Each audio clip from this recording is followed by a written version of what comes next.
Hello friends, you are all welcome to the UPSC Panda channel.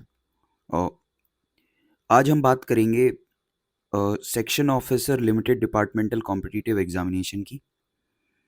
ये examination क्या है, क्या इम्पोर्टेंस है, इसमें क्लैरिटी क्यों ज़रूरी है और इसका क्या सिलेबस है, इसके बारे में हम डिटेल में बात करते हैं। तो सबसे पहले हम जानते हैं क्या है ये एग्ज़ाम, कौन देता है, कौन कंडक्ट कराता है।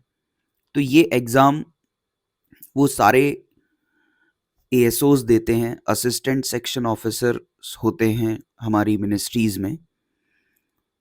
तो वो सारे असिस्टेंट सेक्शन ऑफिसर जिनकी 5 साल की सर्विस कंप्लीट हो जाती है, वो इस एग्ज़ाम में अपीयर होने के लिए एलिजिबल होते हैं। और जो स्पेसिफिक डिटेल्स होते हैं वो नोटिफिकेशन जो हर साल आता है उसमें दिया हुआ होता है। ये एग्ज़ाम यूपीएससी कंडक्ट कराती है और यही एक ऐसा एग्ज़ामिनेशन है जिसमें कोई भी एएसओ जो या तो सीजीएल से आया हो या वो एलडीसी से भर्ती हुआ हो, जिसे अब हम जेएसए बोलते हैं, और उसके बाद वो एसएसए बनता है और फिर एएसओ बनते हैं। वो भी प्रमोटी एएसओ या जो एएसओ डीआर होते हैं, डायरेक्ट रिक्रूटमेंट, वो दोनों लोग अपीयर कर सकते हैं इस एग्जामिनेशन के लिए। अब हम बात करते हैं इसके इम्पोर्टेंस की। इम्पोर्टेंस ये है कि यही एक ऐसा एग्जामिनेशन है पूरी सर्विस में जहां पर आप एग्जामिनेशन के थ्रू प्रमोट हो सकते हैं। उसके बाद जो भी प्रमोशन होंगे वो अपने टाइम पे होंगे, गवर्नमेंट मैकेनिज्म से होंगे, जब आपकी सीनियरिटी होगी तब होंगे। यही एक अपॉर्चुनिटी है ये एग्ज़ाम, जब आप अपनी मेहनत से इस एग्ज़ाम को पास करके प्रमोशन ले सकते हैं और बहुत जल्दी प्रमोशन होगा। 5 साल की सर्विस एज एन एएसओ और उसके बाद आप एग्ज़ाम क्लियर कर लीजिए, आप एसओ बन जाएंगे, सेक्शन ऑफिसर बन जाएंगे, या कहीं कहीं इनको असिस्टेंट डायरेक्टर या और भी नामों से बुलाया जाता है। तो इससे क्या है, आपको एक सीनियरिटी का फ़ायदा मिलता है। अदरवाइज़ एएसओ से एसओ बनने में हमारे डिपार्टमेंट में लगभग 8 से 10 साल लग जाते हैं। उसके बाद भी वो एडहॉक एसओ बनता है, वो परमानेंट एसओ नहीं होता है। उसको पैसा मिलेगा एसओ का क्योंकि वो एसओ की ड्यूटी कर रहा है, बट उसकी सीनियरिटी एज एन एसओ नहीं मानी जाएगी। तो ये फ़ायदा है इस एग्ज़ामिनेशन का। इसके बाद जो एग्ज़ाम ये पास करते हैं वो अपने पीयर ग्रुप जो बैचमेट होते हैं उनसे आगे निकल जाते हैं, उनकी सीनियरिटी हो जाती है। तो ये एक फ़ायदा है। अब जब तक आपकी 5 साल की सर्विस होती है, बहुत सारे लोगों की पढ़ाई ऑलरेडी छूट चुकी होती है। कई लोग अपनी फैमिली के साथ सेटल हो जाते हैं, चीज़ें हो जाती हैं। तो एक ऐसा आइडिया होना चाहिए जो मिनिमम स्टडी के साथ आपको मैक्सिमम गेन दे। तरीका ये होना चाहिए कि कैसे हम कम पढ़ के ज़्यादा मार्क्स आ जाएं, क्योंकि हमारा एम स्कॉलर बनना नहीं है, हमें महान नहीं बनना है, हमें एग्ज़ाम पास करना है। तो एग्ज़ाम पास करने के लिए कैसे कम पढ़ाई करके ज़्यादा फ़ायदा हो, ये मेरी पूरी पेडागॉगी की जो अप्रोच होगी वो यही होगी कि हम कैसे कम पढ़ के कैसे सिलेबस को डिकोड करें, जिससे हम फालतू की चीज़ें ना पढ़ें जो पेपर में कभी आएंगी ही नहीं। तो अब हम बात कर लेते हैं कि इसमें कितने पेपर होते हैं। तो इसमें बेसिकली 3 पेपर होते हैं, पेपर 1, पेपर 2 और पेपर 3। ये 3 पेपर होते हैं। तो पेपर 1 का सिलेबस क्या है, 2 का और 3 का, वो हम एक बार अभी डिटेल में देख लेते हैं। अब हम अगर बात करें कि section officer limited departmental competitive examination में सिलेबस क्या है, जैसा कि हमने आपको बताया था, पेपर 1, पेपर 2 और ये पेपर 3, 3 पेपर होते हैं। और ये मैंने जो सिलेबस लिया है ये ऑफिशियल नोटिफिकेशन से लिया है जो यूपीएससी पब्लिश करता है एग्जाम कंडक्ट कराने से पहले। तो उसमें ये दिया हुआ है। अब हम देखते हैं कि क्या सिलेबस कहता है। Syllabus says where knowledge of the rules, orders, instructions, etc. is required. Candidates will be expected to be conversant with amendments issued up to the date of notification of this examination. अगर हम जहाँ पे rules, order और instruction की बात होगी कि उनकी नॉलेज होनी चाहिए, तो जिस डेट तक नोटिफिकेशन आया है उस डेट तक के अपडेटेड नोटिफिकेशन माने जाएंगे, क्योंकि तब तक का पेपर बना दिया गया होगा तब। ये एक अप्रोच रखते हैं। अब आते हैं पेपर 1 में क्या आता है। तो पेपर 1 आपका बहुत इंपॉर्टेंट होता है। Paper will cover subjects of interest and importance in present day, means contemporary topic. Questions will be set to test knowledge of broad salient feature of 5-year plan। पुराना तरीके से इन्होंने मॉडिफाई नहीं किया है, तो 5-year प्लान खत्म हो गया, तो अभी हम बात कर सकते हैं NITI Aayog. Indian economy, major developmental scheme, सरकार की क्या डेवलपमेंटल स्कीम है, फ्लैगशिप स्कीम क्या है, उनके बारे में आपको पता होना चाहिए।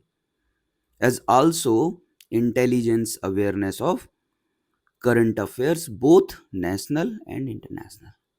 अगर हम इसे समराइज करें तो आपको कितनी चीज़ों के बारे में पता होना चाहिए। पहला कि प्रेजेंट डे में आजकल क्या चल रहा है, कंटेम्प्रेरी टॉपिक्स, वो पता होने चाहिए। Salient features of 5-year plan along with, आप नीति आयोग आज लिख लीजिए इसमें। इंडियन इकोनॉमी के बारे में आपको पता होना चाहिए, स्कीम्स के बारे में पता होना चाहिए, और आपका general current affair both national and international. ठीक है। अगला आपका टॉपिक आता है the broad knowledge of the following aspects will also be expected. इसमें पहला आता है principles of the constitution of India. मैंने बहुत लोगों को सुना है जो भी इसकी प्रिपरेशन करना चाहते हैं और इनफैक्ट कर भी रहे होते हैं कि भैया इंडियन पॉलिटी आती है, इंडियन पॉलिटी पढ़ेंगे, पेपर 1 में आती है। जी नहीं, आई डिसएग्री, इंडियन पॉलिटी नहीं आती है। Principles of the constitution of India आता है। जो कॉन्स्टिट्यूशन ऑफ इंडिया में लिखा है उसके प्रिंसिपल्स आते हैं। तो हमें लक्ष्मीकांत की किताब उठा के पूरी पॉलिटी नहीं पढ़नी है, हमें principles of the constitution of India पढ़ने हैं। उसके आर्टिकल्स में क्या लिखा है वो पढ़ना है, वहां से सवाल आएंगे। ये क्लैरिटी, टाइम वेस्ट नहीं करना है इंडियन पॉलिटी की किताब पढ़ के भारी भारी। दूसरा है rules of procedure and conduct of business in Lok Sabha and Rajya Sabha. Lok Sabha अपना कंडक्ट ऑफ बिजनेस और प्रोसीजर का बुक निकालता है, राज्यसभा अपना निकालता है, दोनों की अपनी किताबें हैं, वो पढ़ना है। ओरिजिनल सोर्स से पढ़ना है जिससे कोई कंफ्यूजन ना रहे। तीसरा है the organisation of the machinery of the government of India. जो गवर्नमेंट ऑफ इंडिया की मशीनरी है उसके ऑर्गेनाइजेशन कैसे हैं उसके बारे में पढ़ना है। मींस लेजिस्लेचर, एग्जीक्यूटिव, जुडिशरी, ये किस तरीके से फंक्शन करते हैं, इनके ऑर्गेनाइजेशन की मशीनरी क्या है, गवर्नमेंट ऑफ इंडिया कैसे काम करती है, उनके बारे में बात करनी। Designation, allocation of subject between the ministry, जिसको हम कहते हैं allocation of business rule, AOBR जिसे कहते हैं ना, मिनिस्ट्रीज में कैसे एलोकेशन हुआ, इस प्रेसिडेंट ऑफ इंडिया करते हैं, ये कॉन्स्टिट्यूशन में लिखा है। डिपार्टमेंट्स को क्या काम मिला है, अटैच्ड एंड सबऑर्डिनेट ऑफिसर्स कौन से हैं, एंड देयर रिलेशन इंटर से, और उनका रिलेशन आपस में कैसा है, इसके बारे में जानना है। RTI एक्ट के बारे में जानना है, RTI एक्ट 2005, इसको भी ओरिजिनल एक्ट से पढ़ना है। मैं आपको बताऊं, मैं जहां पे फोकस करूंगा, जो मैं क्लासेस लूंगा वो लार्जली पेपर 1 पे होंगी। मैं यहां से शुरू करूंगा, कॉन्स्टिट्यूशन ऑफ इंडिया अच्छे से कराऊंगा, उसके बाद मैं RTI एक्ट कराऊंगा, उसके बाद मैं ऑर्गेनाइजेशन एंड मशीनरी के बारे में बात करेंगे, उसके बाद सबसे लास्ट में मैं procedure and conduct of business of Lok Sabha Rajya Sabha पढ़ाऊंगा। तो मेरे पढ़ाने का ऑर्डर यही रहेगा, और मैं रेगुलर वीडियोस अपलोड करूंगा यूट्यूब पे, आप सब लोग उसको एक्सेस कर सकते हैं और अपने एग्जाम के लिए बेनिफिशियल हो उसमें यूज़ करिए। साथ में मैं आर्टिकल वाइज आपको पढ़ाऊंगा कॉन्स्टिट्यूशन के, सेक्शन वाइज RTI एक्ट कराऊंगा, रेलेवेंट आर्टिकल या पार्ट से जो भी क्वेश्चंस आए होंगे पीवाईक्यू के उनको आपके सामने लाऊंगा, आप उनको करिए। मीन्स होलिस्टिक प्रिपरेशन आपको मिल जाएगी, इससे ज़्यादा आपको करने की ज़रूरत पड़ेगी नहीं। और मैं आपको गारंटी देता हूँ आप 90% मार्क्स सिक्योर करेंगे इस पार्ट में। जितना मैं करा रहा हूँ आप उतना करके जाइए, 90% मार्क्स की मैं गारंटी ले रहा हूँ।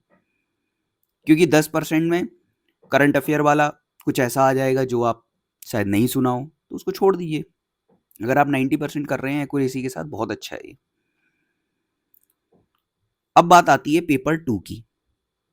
पेपर 2 में सारी मिनिस्ट्रीज के अलग अलग कैटेगरीज डिवाइड हैं, उसके हिसाब से होता है। But broadly I can say it is all about the rules that govern the government employ.